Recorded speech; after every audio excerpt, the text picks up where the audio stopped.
Question number 5 देखिए, पढ़िए। Premises of X limited caught fire on 22 January 2002, यानी date of fire आपको question में दिया है। डेट ऑफ फायर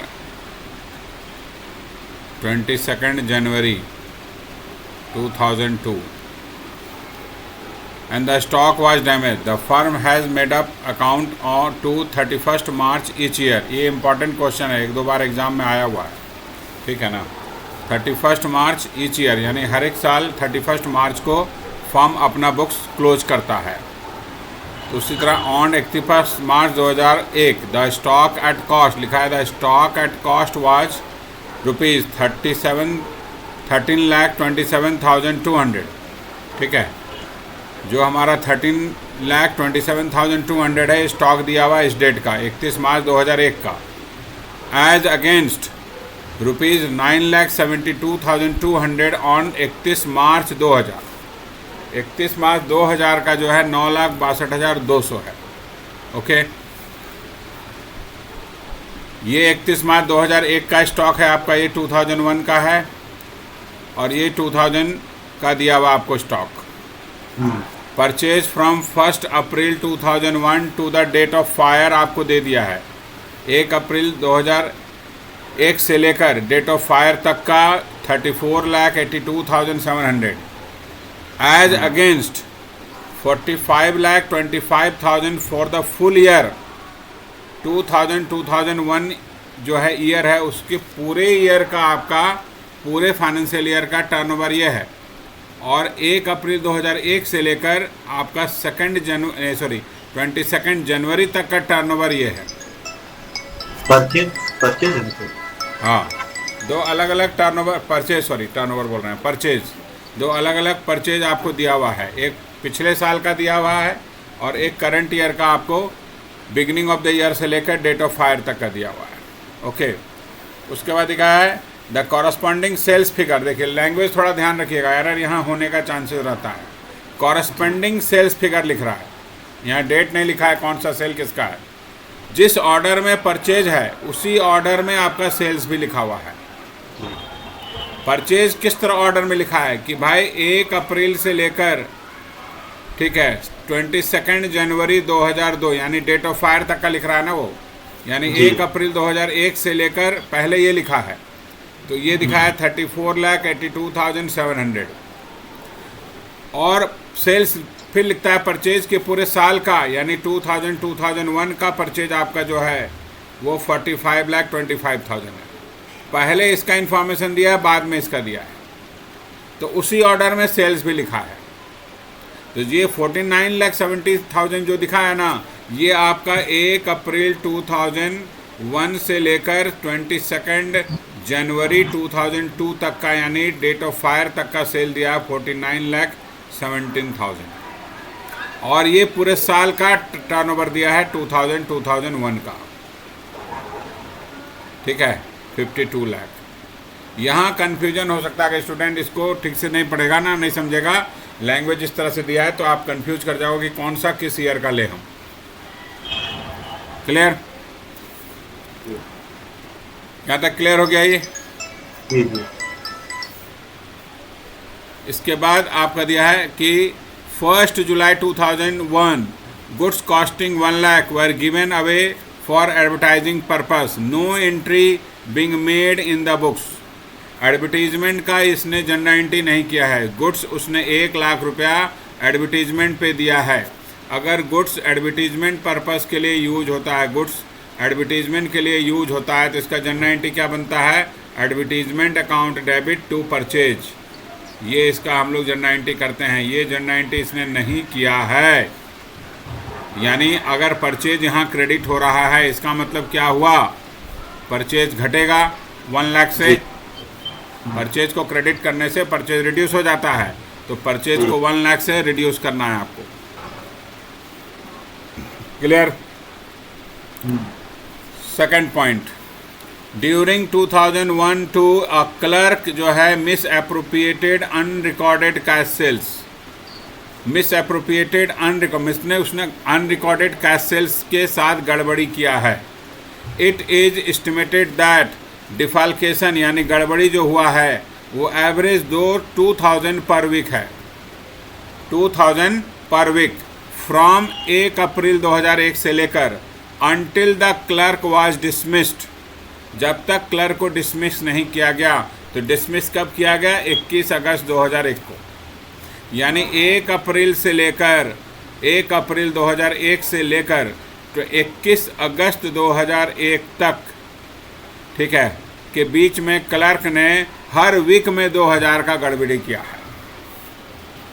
ठीक है, समझ गए बात? ये अनरिकॉर्डेड लिख रहा है यहाँ, ये जो सेल है ये अनरिकॉर्डेड, यानी जो सेल क्वेश्चन में दिया है यहाँ 52 लाख, इसमें ये इंक्लूड, सॉरी इसमें 49,17,000 में इसमें इंक्लूड नहीं है हमारा ये सेल। अब ये वीक आपको काउंट करना होगा कि 1 अप्रैल 2001 से लेकर 21 अगस्त 2001 तक कितना वीक होगा। ठीक है ना, नंबर ऑफ वीक आपको निकालना होगा। फिर दिया हुआ है ग्रॉस प्रॉफिट कांस्टेंट, यानी कांस्टेंट का मतलब क्या? जितना प्रीसीडिंग प्रीवियस ईयर में है, पिछले प्रीवियस ईयर में, वही करंट ईयर में भी अप्लाई होगा। ओके, आपको निकालने बोल रहा है कि बताइए कितना हमारा स्टॉक इन हैंड है, यानी केवल क्लोजिंग स्टॉक निकालना है on the date of fire. ठीक है, हमको ये नहीं निकालने बोल रहा है, क्लेम का अमाउंट नहीं पूछ रहा है इस क्वेश्चन में। इस क्वेश्चन में केवल आपसे पूछ रहा है कि बताइए क्लोजिंग स्टॉक कितना होगा डेट ऑफ फायर का। क्लियर? तो ये आपका क्वेश्चन जो है हम लोग अब सोल्व करते हैं। सबसे पहले हमको चूँकि जीपी रेशियो नहीं दिया हुआ है तो हम क्या करेंगे? जीपी रेशियो निकालने के लिए सबसे पहले प्रीसीडिंग ईयर यानी 2000-2001 का हम बनाएंगे ट्रेडिंग अकाउंट, पिछले साल का। ठीक है, प्रीसीडिंग ईयर का 2000-2001 का हम बनाएंगे क्या? ठीक है, ट्रेडिंग अकाउंट। तो आइए हम लोग ट्रेडिंग अकाउंट बनाते हैं।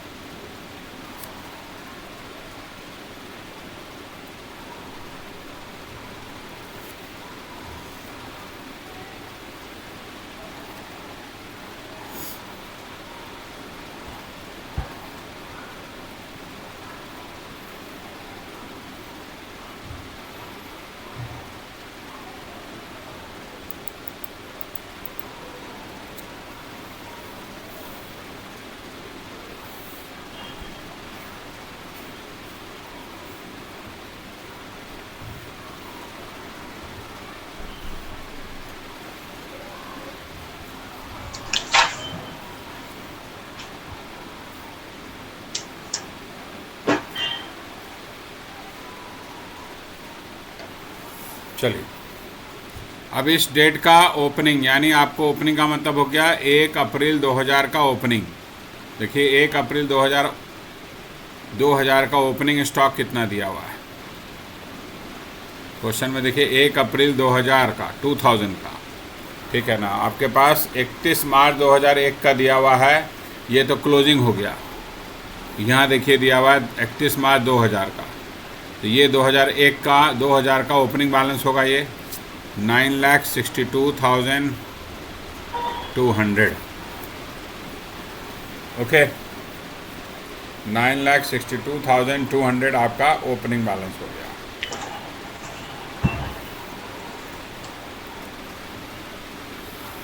नेक्स्ट, क्लोजिंग स्टॉक आपका दिया हुआ है, ये इसको भी लिख देते हैं। क्लोजिंग स्टॉक दिया हुआ है इस पीरियड का 13,27,200।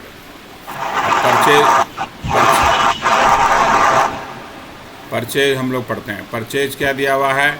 परचेज आपको दिया हुआ, देखिए ये दिया हुआ परचेज, ये वाला, ठीक है, ये वाला परचेज जो है ना, ये ही आपका जो है पिछले साल का है, करंट ईयर का, मतलब 2000-2001 का पूरे साल का परचेज ये है, क्योंकि 1 अप्रैल 2001 से डेट ऑफ फायर तक का तो ये बोलता है इस अमाउंट को। तो इसका मतलब ये वाला हुआ हमारा 45,25,000। ठीक है, आप अच्छा देखिए ध्यान से, ये जो एडजस्टमेंट है ना परचेज में, ये जुलाई 2001 में है, यानी जो आप बनाएंगे इसके बाद वाला ट्रेडिंग अकाउंट मेमोरेंडम, वहाँ करेंगे इसको एडजस्ट। अभी नहीं करना है आपको यहाँ पर, क्योंकि ध्यान रखना है डेट भी हमारा जो है ये 2001-2002 का है, जुलाई 2001 है ना, तो 2001-2002 हो गया, तो इसमें मत कर दीजिएगा एडजस्टमेंट, कुछ गड़बड़ हो जाएगा। उसी तरह कल क्लर्क जो भागा कैश सेल का गड़बड़ी किया है वो भी 1-2 का है, तो इसमें भी हम लोग कुछ नहीं करेंगे।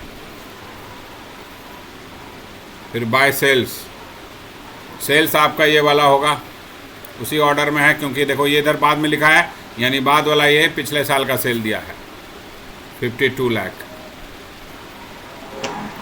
अब आप इसको बैलेंस कर दीजिए, आपका ग्रॉस प्रॉफिट निकल जाएगा, फिर रेशियो निकाल लेंगे। बैलेंस कर लीजिए 52 लाख प्लस 1327,200 माइनस 962,200,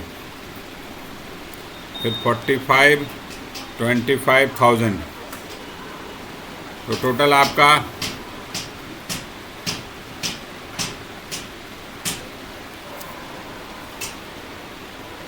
टोटल आपका 10,40,000 का हो गया ग्रॉस प्रॉफिट।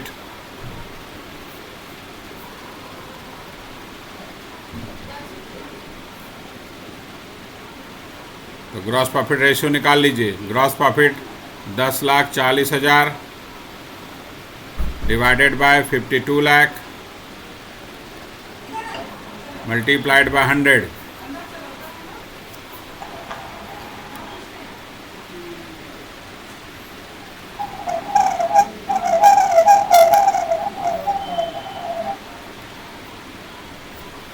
%20। तो 20% आपका जीपी रेशियो आ गया। क्लियर?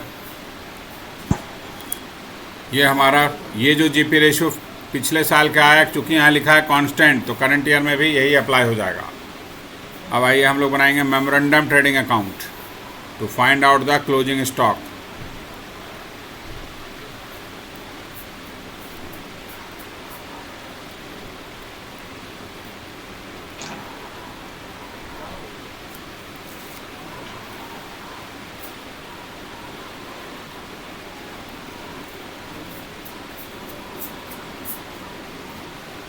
हो गया? यहाँ तक लिख लिए ना? चलिए, मेमोरेंडम ट्रेडिंग अकाउंट में अब हम लोग सबसे पहले जो इस पीरियड का हमारा मेमोरेंडम ट्रेडिंग अकाउंट का पीरियड क्या होगा, 1 अप्रैल 2001 से लेकर 22 जनवरी 2002 तक का, क्योंकि 22 जनवरी 2002 को तो फायर लगा है।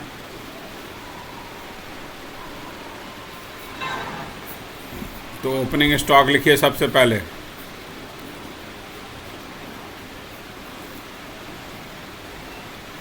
ओपनिंग स्टॉक, तो ये जो क्लोजिंग दिया है ना, यहाँ ये जो क्लोजिंग दिया है यही यहाँ ओपनिंग में आएगा।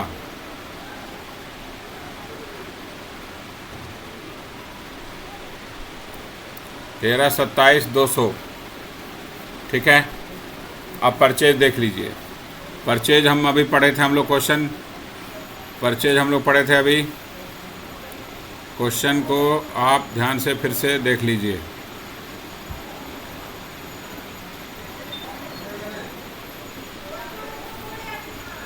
ठीक है, क्वेश्चन देख लीजिए फिर से।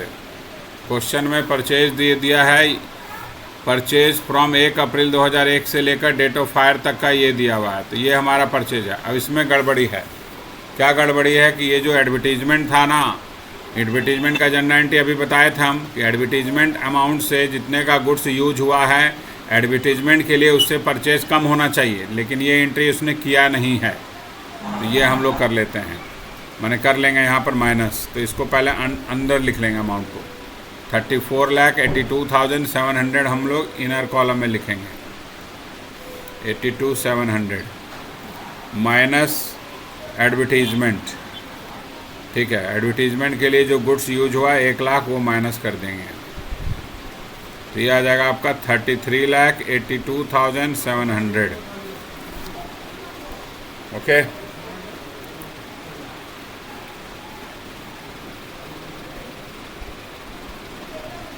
क्लियर? चलो, ये भी हो गया। अब इसके बाद सेल्स।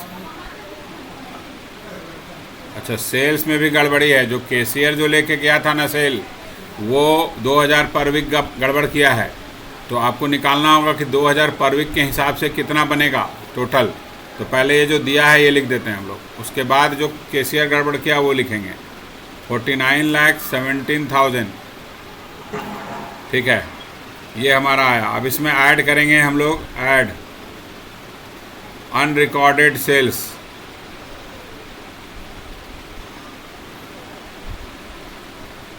अनरिकॉर्डेड सेल्स, ठीक है ना। तो अनरिकॉर्डेड सेल्स को हम लोग यहाँ अब रिकॉर्ड करेंगे। कितना, अब आपको वर्किंग कर लीजिए। चलिए काउंट करेंगे वीक। 1 अप्रैल से लेकर 1 अप्रैल 2001 से लेकर कैशियर को हटाया गया 21 अगस्त 2001 को। इस बीच में कितना वीक बनेगा काउंट कर लीजिए। जनरली अगर आप वीक काउंट कीजिएगा नॉर्मली सिंपली तो कन्फ्यूजन हो सकता है। जैसे कि नॉर्मली हम लोग जानते हैं कि एक महीने में 4 वीक होता है। तो अप्रैल में 4 वीक,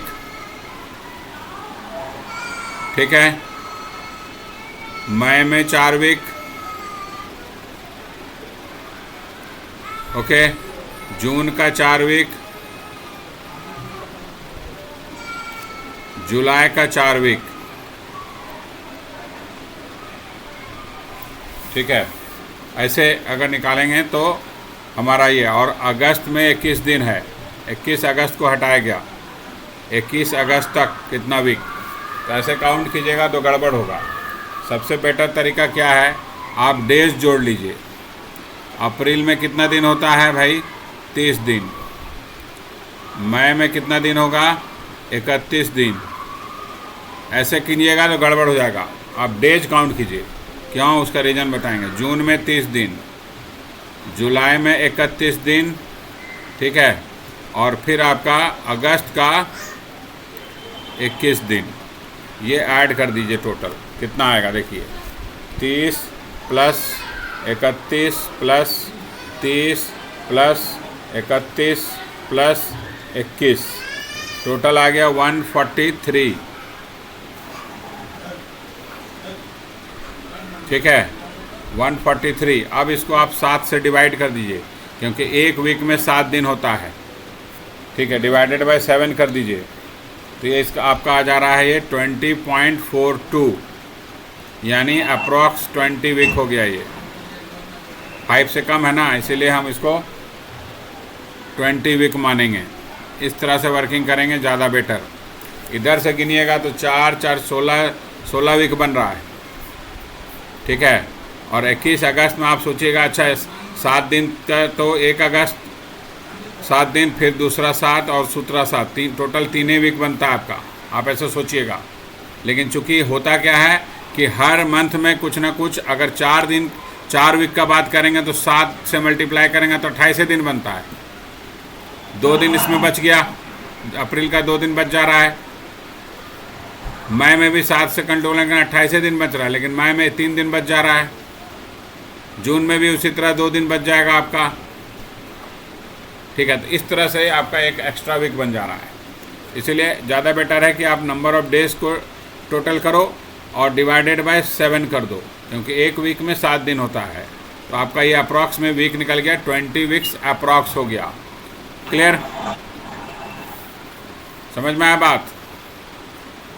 चलिए, जब 20 वीक निकल गया हमारा, 20 वीक के बेसिस पे हम लोग निकाल लेंगे अनरिकॉर्डेड सेल्स। अब तो नंबर ऑफ वीक निकल गया 20, नंबर ऑफ वीक आपका निकल गया 20, और 20 वीक के हिसाब से आप निकाल लीजिए अनरिकॉर्डेड सेल।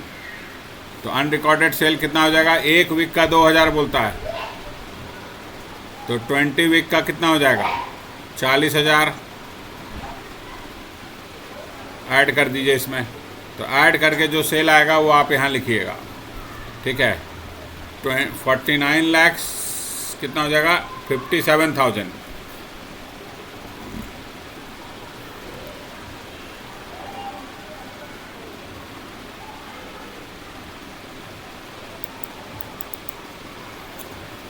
$49,57,000, ओके। अब आप इसका जो है ग्रॉस प्रॉफिट निकाल लीजिए। परसेंटेज 49,57,000 मल्टीप्लाइड बाय 20%, तो 9,91,400, 9,91,400।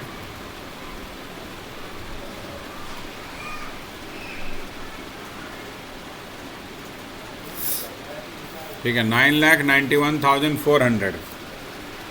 अब इसको बैलेंस कर लीजिए। 13,27,200 प्लस 3,382,700 प्लस 9,91,400, टोटल आ गया -4,957,000।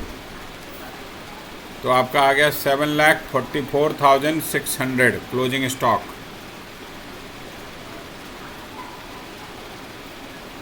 $7,44,600 आपका आ गया क्लोजिंग स्टॉक बैलेंसिंग फिगर।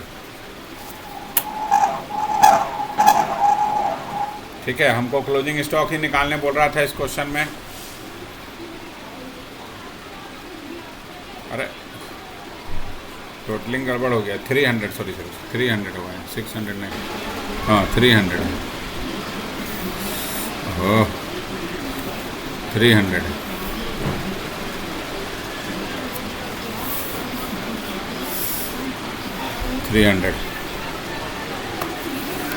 तो ये आपका निकल गया।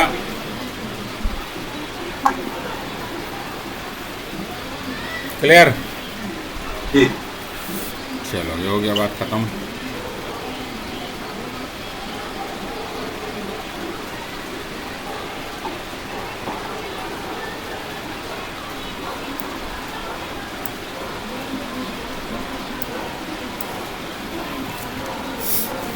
ठीक है ना, ये क्वेश्चन आप लोग बना लीजिएगा, ये बन जाएगा, ये भी बन जाएगा। ठीक है ना, इजी है, कुछ नहीं है क्वेश्चन में, सब चीज़ क्वेश्चन में ही दिया हुआ है। ठीक है ना।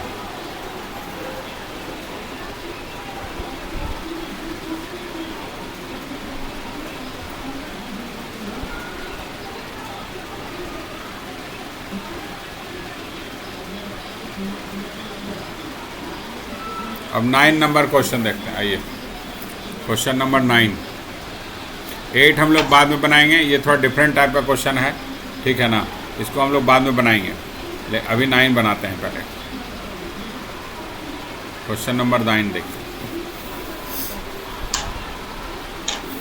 अभी एक टाइप का जो क्वेश्चन है वो कर लेंगे हम लोग। ठीक है, एक टाइप का जिसमें हमें केवल बेसिक चीज़ जो है वो एडजस्टमेंट ध्यान रखना है, बाकी क्वेश्चन में और कुछ नया नहीं है। क्वेश्चन नंबर 9 पढ़ लेंगे, आइए।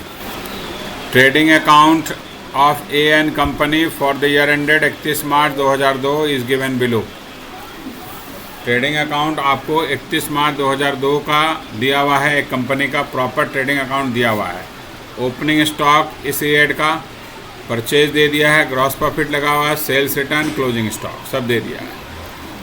फायर कब हुआ है? 31 दिसंबर 2002 को। फायर कब हुआ है? 31 दिसंबर 2002 को। And a considerable part of the stock of readymade garments is destroyed. ठीक है ना, तो कंसिडरेबल पार्ट जो है हमारा रेडीमेड गारमेंट का वो डिस्ट्रॉयड हो गया।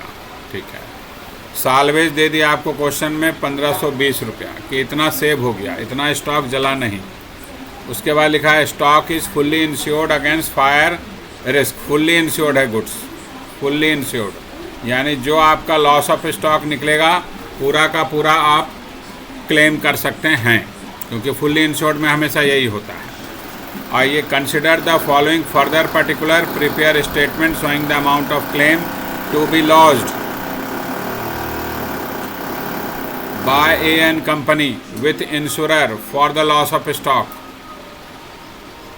ठीक है, इंश्योरर के पास आपको क्लेम करना है, उसके लिए लॉस ऑफ स्टॉक का क्लेम बनाइए आप, कितना होगा ये बताना है। फिर लिखा है, देखिए अब sales for the period ending 31 December, यानी आपका 1 अप्रैल 2002 से लेकर दिसंबर तक का सेल दे दिया, डेट ऑफ फायर तक का। उसी पीरियड का परचेज दे दिया, including a check of for rupees 562 which remain unpresented to the banker up to 31/12/2002.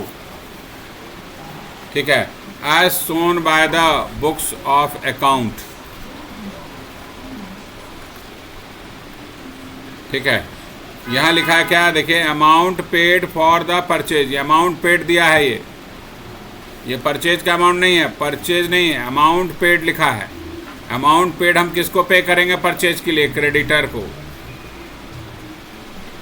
यानी इनडायरेक्टली ये amount paid to creditor for purchase आपको इतना दिया हुआ है, जिसमें कि बोलता है चेक का पैसा भी इंक्लूड है, जो कि अभी तक इन कैश नहीं हुआ है चेक। अनप्रेजेंटेड का मतलब चेक, अनप्रेजेंटेड का मतलब क्या हुआ कि इन कैश नहीं हुआ, यानी क्रेडिटर ने उस चेक को बैंक में जमा ही नहीं किया, इसलिए इन कैश हुआ नहीं। लेकिन अगर आप सोचिए इसको कि 562 रुपये का हम कैश बुक में तो एंट्री कर दिए ना पेमेंट का, कैश बुक में हम पेमेंट का एंट्री तो कर चुके हैं ऑलरेडी, तो कैश बुक के बेसिस पे तो पेमेंट हो गया, तो हमको तो बुक का मतलब है, बैंक से क्या हुआ को मतलब नहीं है, अकाउंट्स में बैंक में क्या हो रहा है उससे कोई मतलब नहीं, बुक के हिसाब से पेमेंट हो चुका है। तो इस अमाउंट का हमको कुछ नहीं करना है, जो चेक का इन्फॉर्मेशन दिया है इसका कोई रिक्वायर्ड एडजस्टमेंट नहीं है, क्लियर, क्योंकि ऑलरेडी पेमेंट हो चुका है कैश बुक के हिसाब से, बैंक से नहीं हुआ है पेमेंट, बस अंतर इतना ही है। तो हमको कैश बुक से मतलब है, बैंक से मतलब नहीं है।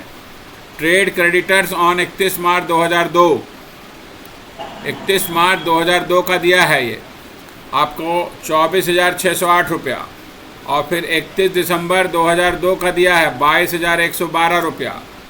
ये हमारे लिए, हमारा ईयर स्टार्ट हो रहा है डेट ऑफ फायर का 1 अप्रैल 2002 से ईयर स्टार्ट हो रहा है, दिसंबर तक जा रहा है, दिसंबर में फायर हुआ है। तो हमारे लिए ये ओपनिंग क्रेडिटर हो गया, और ये हो गया एंड ऑफ द ईयर का दिया, यानी क्लोजिंग, ठीक है, डेट ऑफ फायर का दे दिया क्रेडिटर, यानी ये क्लोजिंग क्रेडिटर है हमारे लिए। गुड्स वर्थ 6390 क्या है, रिटर्न टू क्रेडिटर, यानी ये परचेज रिटर्न हो गया, इतना का गुड्स हमने परचेज रिटर्न किया है ड्यूरिंग द पीरियड में। तो हमको इस क्वेश्चन में करना क्या है, करना ये है कि आपको जिस पीरियड में फायर हुआ, मतलब जिस पीरियड के लिए हमको मेमोरेंडम ट्रेडिंग अकाउंट बनाना है, उस पीरियड का परचेज मिसिंग है क्वेश्चन में, परचेज नहीं दिया है। सेल्स डायरेक्ट दे दिया है, देखिए सेल्स का अमाउंट डायरेक्ट है, लेकिन परचेज डायरेक्टली नहीं है। तो जब परचेज डायरेक्टली नहीं गिवन है, तो आपको पहले क्रेडिटर अकाउंट बना करके उस पीरियड का परचेज निकालना होगा, और इसीलिए यहाँ क्रेडिटर से रिलेटेड इंफॉर्मेशन गिवन है, ओके, इसलिए दिया हुआ है क्वेश्चन में, पहला बात ये। तो ये एक वर्किंग करेंगे हम लोग। जीपी रेशियो तो निकल जाएगा, क्योंकि पिछले साल का ट्रेडिंग अकाउंट दिया है, ये ग्रॉस प्रॉफिट है, ये सेल्स है, कर देंगे हम, रेशियो निकल जाएगा, जीपी रेशियो डायरेक्ट निकल जाएगा, कोई उसके लिए वर्किंग नहीं करना, हाँ निकालना पड़ेगा क्योंकि दिया नहीं है क्वेश्चन। तो ये हमको पहले हम लोग जीपी रेशियो निकाल लेते हैं, फिर क्रेडिटर अकाउंट बनाकर परचेज निकाल देते हैं, बिगनिंग ऑफ द ईयर से लेकर डेट ऑफ फायर तक के बीच का परचेज कितना है। आइए क्वेश्चन नंबर 9 का सबसे पहले जीपी रेशियो। जीपी रेशियो निकालने के लिए हम पिछले साल का ग्रॉस प्रॉफिट लेते हैं, ये दिया हुआ है, पिछले साल का सेल्स दिया हुआ है, मल्टीप्लाइड बाय 100,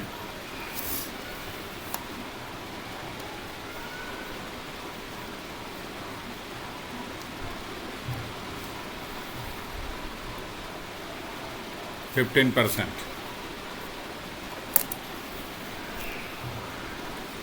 ठीक है।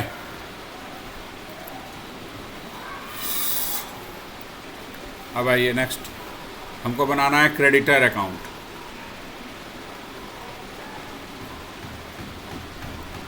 क्रेडिटर अकाउंट बनाएंगे और वहाँ से हम लोग परचेज निकालेंगे जो मिसिंग है, बिगनिंग ऑफ द ईयर से लेकर डेट ऑफ फायर तक का जो परचेज होता है वो दिया नहीं इस क्वेश्चन में, आपको निकालना होगा। तो आइए, ओपनिंग क्रेडिटर कितना दिया हुआ है, क्रेडिटर हमारे लिए लायबिलिटी होता है ना, तो लायबिलिटी का opening balance always credit side में, बाय बैलेंस ब्रॉट डाउन 24,608 रुपया,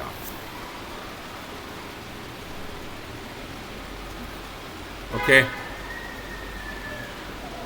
उसके बाद क्लोजिंग बैलेंस यहाँ दिया 31 दिसंबर का क्लोजिंग बैलेंस यहाँ लिख देते हैं, वो भी डायरेक्ट 22,112 रुपया, ठीक है। उसके बाद आप आइए, दिया अमाउंट पेड फॉर परचेज, ये पेमेंट दिया है, यहाँ लिख देंगे हम लोग टू बैंक। ये 562 का कुछ नहीं करेंगे, आप नोट लिख लीजिएगा, क्योंकि 562 कैश बुक के हिसाब से पेड है, और हम जब भी बुक में परचेज या सेल निकालते हैं वो कैश बुक के हिसाब से निकालते हैं। कैश बुक के हिसाब से 562 rupees amount paid to creditor है, ठीक है। तो हमको इसका कुछ नहीं करना है, ओके। अगर उल्टा लिखा रहता ना कि बैंक में दिखा रहा है और कैश बुक में नहीं दिखा रहा है, तो हम यहाँ ऐड ऑन कर देते।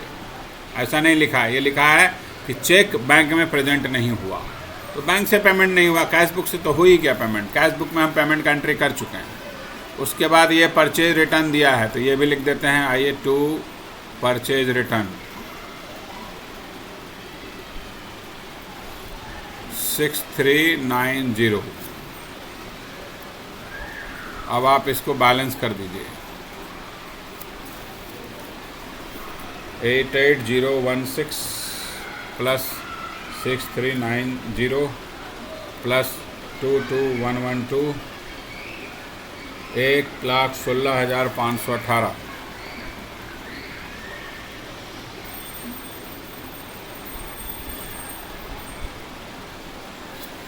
माइनस 116,518 माइनस 24608, तो परचेज आ गया 91,910।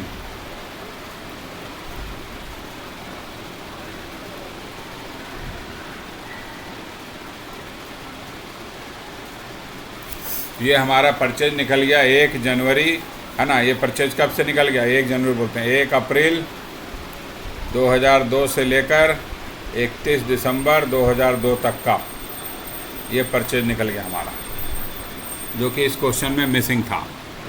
परचेज डायरेक्टली नहीं दिया था, इसीलिए क्रेडिट कार्ड का इन्फॉर्मेशन दिया था, क्रेडिटर अकाउंट बना के परचेज निकाल लिए। अब हम लोग जो है मेमोरेंडम ट्रेडिंग अकाउंट बनाएंगे और फिर क्लोजिंग स्टॉक निकालेंगे। क्लियर? चलिए, तो परचेज निकल गया, अब मेमोरेंडम ट्रेडिंग अकाउंट बनाते हैं। मेमोरेंडम ट्रेडिंग अकाउंट,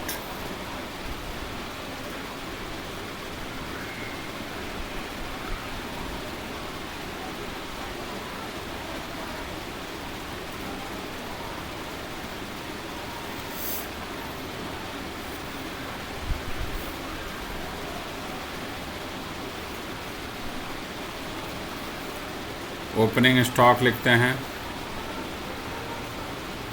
अब ओपनिंग स्टॉक कहाँ आएगा? देखिए, पिछले साल का जो क्लोजिंग है यही तो ओपनिंग होगा, 58,820।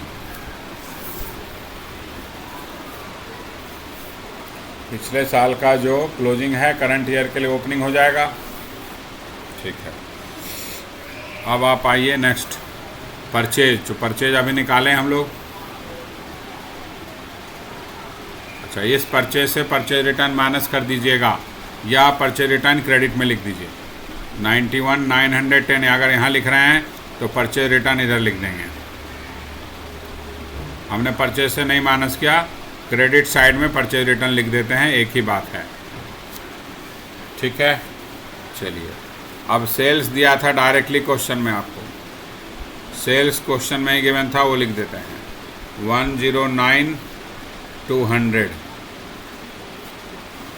ये भी हो गया, ये हो गया, ये हो गया, ये हो गया। चलो, अब इसके बाद और क्या लिखना था? ग्रॉस प्रॉफिट निकाल लीजिए। ग्रॉस प्रॉफिट, वेजेज वगैरह तो दिया नहीं क्वेश्चन में। ग्रॉस प्रॉफिट निकालिए। 1,09,200 आपका टोटल सेल्स है, इसका 15%, 1,09,200 का 15% निकाल लीजिए। 109,200 का 15%। 16,380। गड़बड़ है क्या? 109 200 का 15%, 16,380।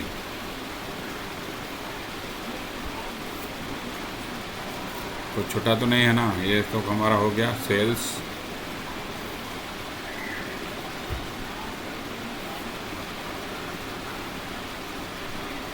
ठीक है, अब आप बैलेंस कर दीजिए, क्लोजिंग स्टॉक निकल जाएगा 58820 प्लस 91,910 प्लस 16,380। ठीक है, टोटल आ गया 167,110 167,110 माइनस 109,200 माइनस 6,390, तो 51,520।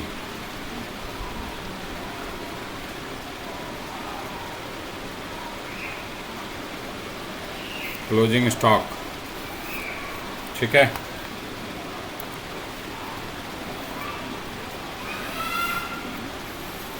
क्लियर? लिख लिए?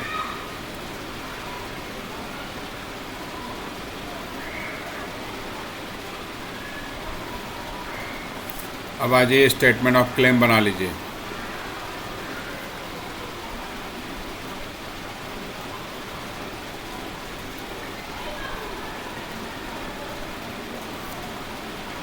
क्लोजिंग स्टॉक लिखिए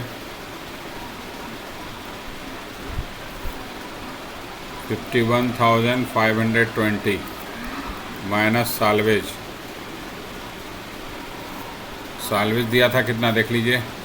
साल्वेज देखिए 1,520 रुपया, 1,520 रुपये का साल्वेज है, तो माइनस कर देंगे 1,520, तो 50,000 आ गया loss of stock.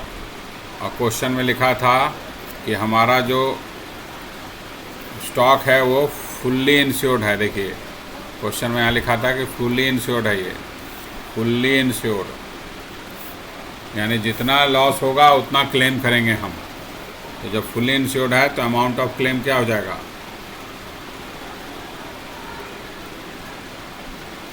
Amount of claim भी 50,000 हो जाएगा। क्लियर?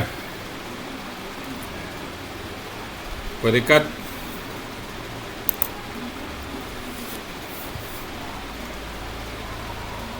हेलो? चलो, हो गया। तो ये क्वेश्चन हमारा थोड़ा डिफरेंट था। क्रेडिटर अकाउंट बना करके पहले परचेज निकाले, वो दिया नहीं था क्वेश्चन में परचेज, ठीक है, इसलिए क्रेडिटर अकाउंट का इन्फॉर्मेशन दिया था। परचेज पहले निकाले, फिर हम लोग मेमोरेंडम ट्रेडिंग अकाउंट बना करके क्लोजिंग स्टॉक निकाले और फिर अमाउंट ऑफ क्लेम निकाले। ठीक है, उसके बाद आइए हम लोग आगे बढ़ते हैं थोड़ा।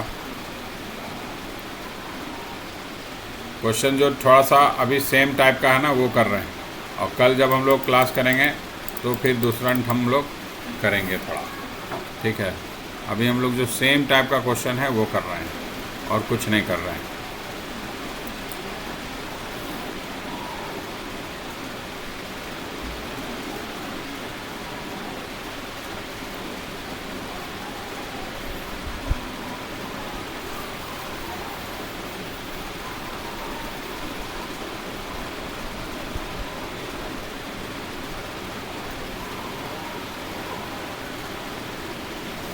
अब ये क्वेश्चन देखिए,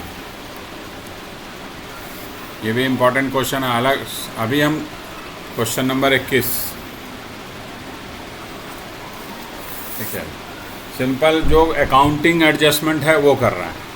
ठीक है ना, कि परचेज छूट गया, सेल्स छूट गया, जैसे अब यहाँ परचेज का नहीं दिया था, सेल्स का नहीं दिया, उस तरह का जो क्वेश्चन में एडजस्टमेंट रहता है, या एडवर्टीजमेंट का एंट्री नहीं हुआ, उस तरह का जो दिया हुआ है वो हम लोग अभी उस टाइप का क्वेश्चन कर रहे हैं।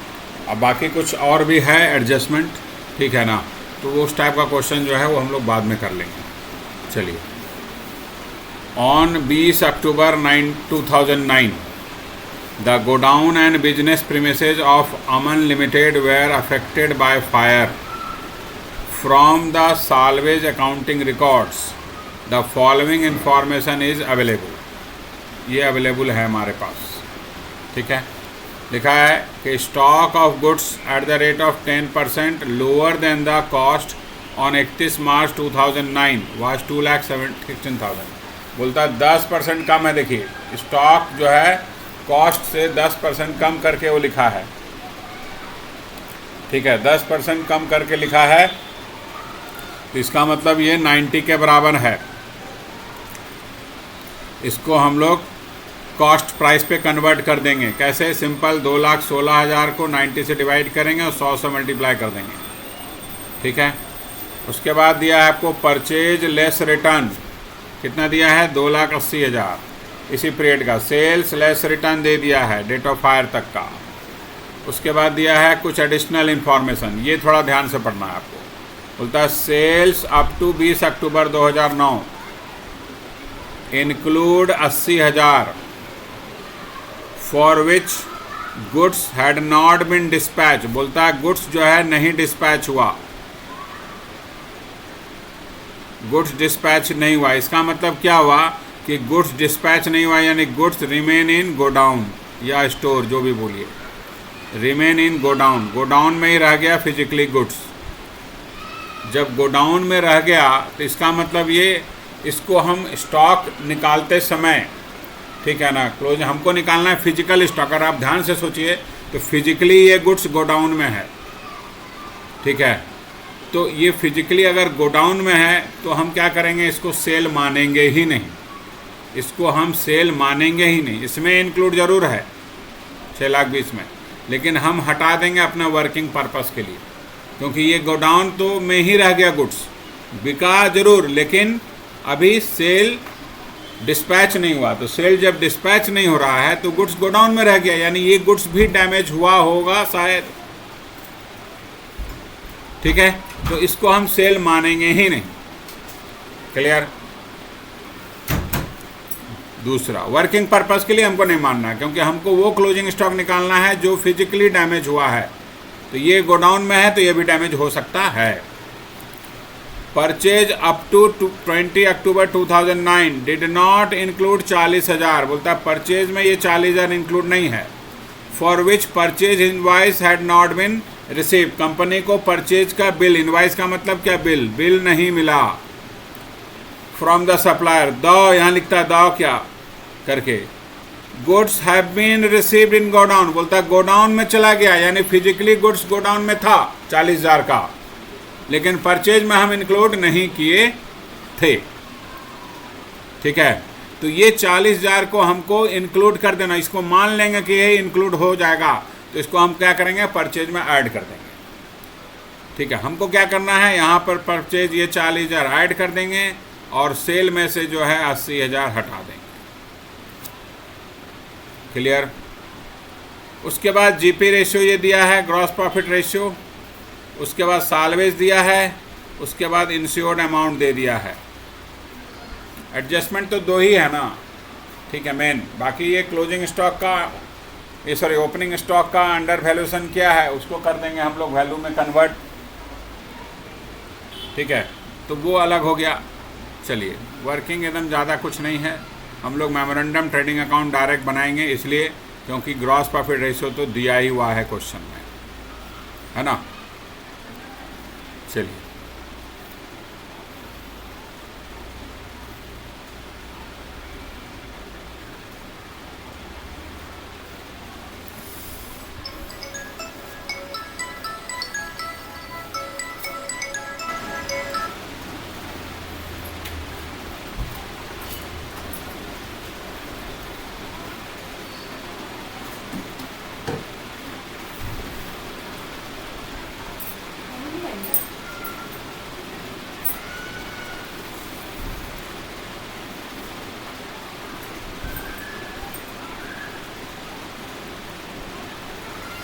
कितना आएगा देख लो।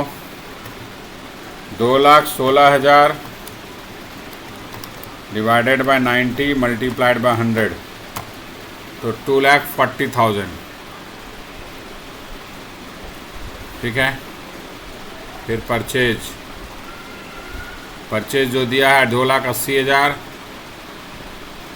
उसमें ऐड कर दीजिएगा, ऐड 40,000, तो 3,20,000 लेंगे हम। फिर सेल्स जो दिया है 6,20,000, उसमें से माइनस कर देंगे 80,000, तो 5,40,000 लेंगे। ठीक है, अब यहाँ जीपी रेशियो निकाल लीजिए। ग्रॉस प्रॉफिट 5,40,000 का 25%,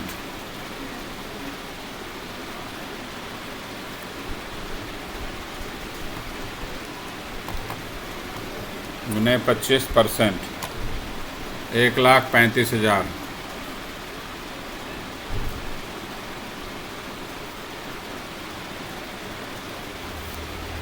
प्लस 3,20,000 प्लस 2,40,000,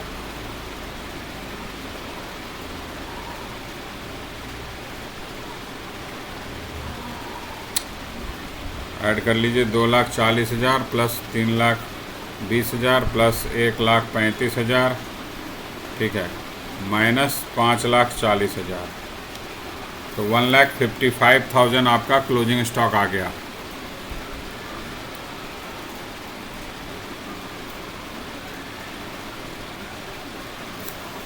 ठीक है,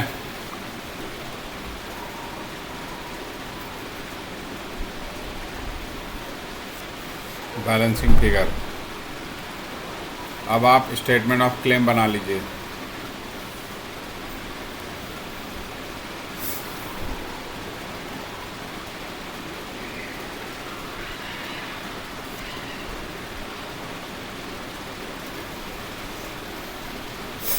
statement of claim,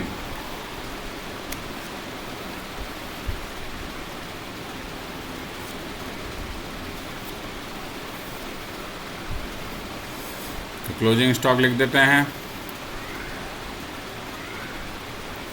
1,55,000 minus salvage आपको दिया है, देखिए 31,000,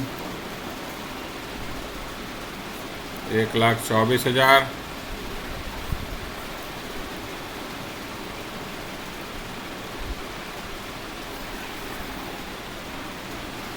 अब आइए अमाउंट ऑफ क्लेम,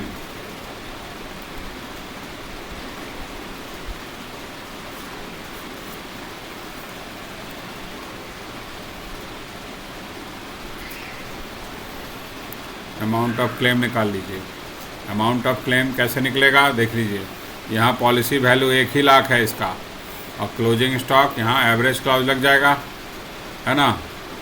तो लगाइए average clause 1,00,000 divided by 1,55,000 multiplied by 1,24,000।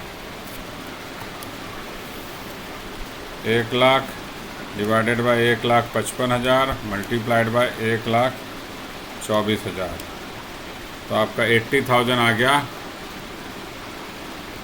Amount of claim.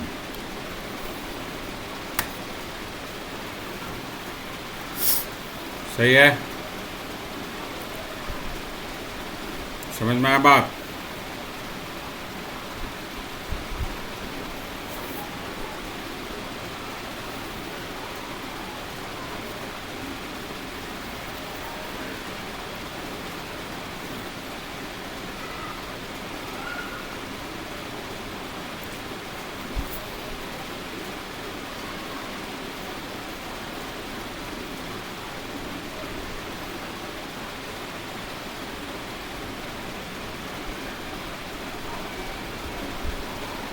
अब क्वेश्चन नंबर 22 देखिए, ये आपसे बन जाना चाहिए।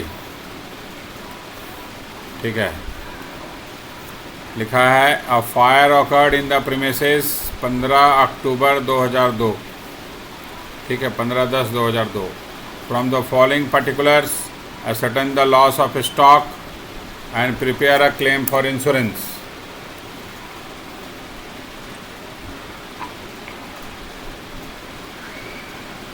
ठीक है ना।